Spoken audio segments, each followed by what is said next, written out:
to the bakery, its front window fogged around the perimeter from the early morning baking. I could imagine the delicious smells, and I decided to pick up breakfast.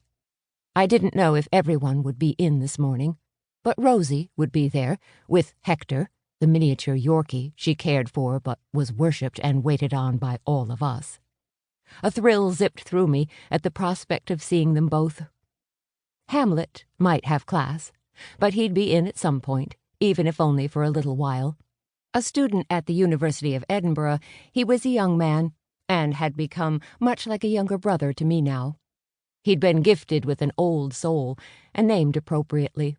If reincarnation was a real thing, there was no doubt in my mind that Hamlet had hung out with Shakespeare himself, had probably given the old bard a run for his money, maybe even did some editing.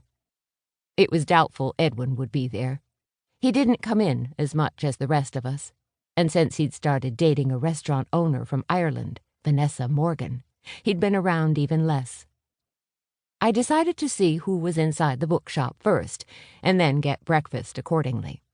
I set out again, forgetting about the strange, bookish voice, and enjoying the temporarily clear skies above the lively morning crowd.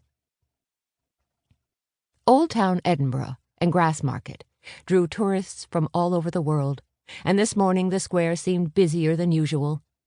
I was back to doing fine in my fog of happy, until I ran into someone else who'd probably been enjoying her own version of a beautiful morning. "Lass, watch where you're going," she said. "I'm so sorry," I said. The woman had dropped the books she'd been carrying. We both got to work picking them up. Books. Lots of books. I was curious about the titles, but we had too many to retrieve to take the time to look closely. There were no dust covers, no protection on any of them, and the old hard bindings all seemed to have damaged spines and worn corners. In all, we gathered 13 well-worn books. It was quite a load. "Can I help you carry these somewhere?" I said as I balanced 5 of the books on my hip. My voice fell off as I looked at her. It couldn't be possible. For an instant, I wondered if I was looking at an older version of myself. Had this person I was looking at traveled back through time just to give her younger self a stack of old books? The woman might have been 20 years older than my 31, but her hair was identical to mine, both the bright red color and the frizzy texture. It rained far too much in Scotland to worry about trying to tame it. But the similarities went even further.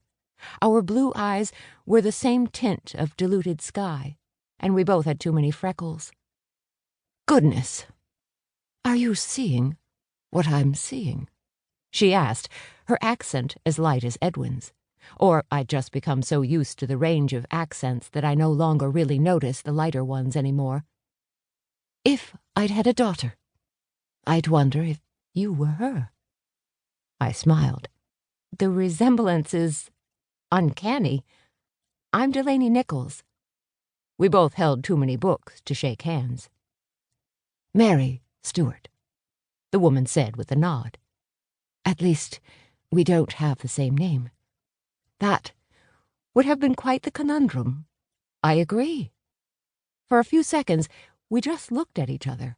There was no denying the resemblance, but we stared long enough that it was almost weird. "Can I help you get these somewhere?" I said.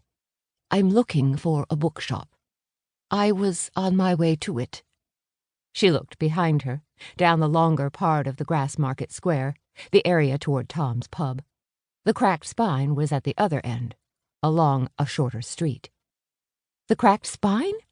I said. "Aye, that's the one." She smiled. "Do you know it?" "In fact, I do. Come with me." Mary walked next to me, and I wondered if we looked odd, the two of us, with matching flaming hair and freckled skin, both carrying books as we made our way toward the bookshop. At least I was in slacks and she was in a dress. Chances were that everyone was in their own world, but I couldn't stop glancing over at her. She kept glancing at me, too. We smiled curiously at each other. The sign on the bookshop's door had been turned to open. I peered in through the window as I balanced the books and reached for the door.